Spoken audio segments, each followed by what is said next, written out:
My name is Howard Berry. I'm the father of the late Staff Sergeant Joshua Berry. My son died of wounds that were sustained during the first Fort Hood shooting.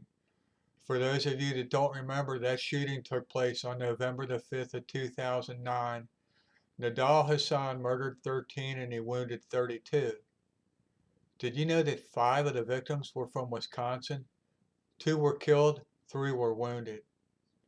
Did you know that Congressman Paul Ryan did absolutely nothing to support these victims or their families? Men and women from 23 different states were killed or wounded on that day. The definition of a random act of violence in the workplace stood for over 5 years. Mr. Ryan remained silent. Mr. Ryan took no action. He condoned that definition with his silence.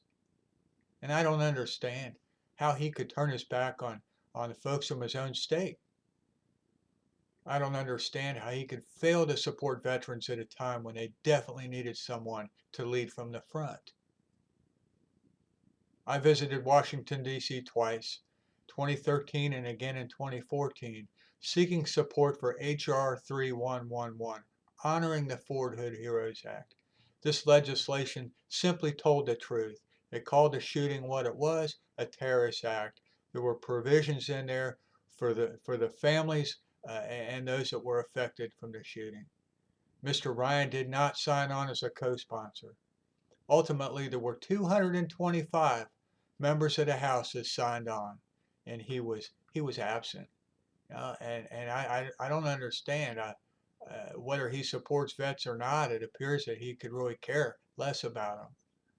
I believe in supporting the troops, and I think that that should be much more than a yellow ribbon decal on the back of your car, or a thank you for your service, or sadder yet, what people say to me, sorry for your loss.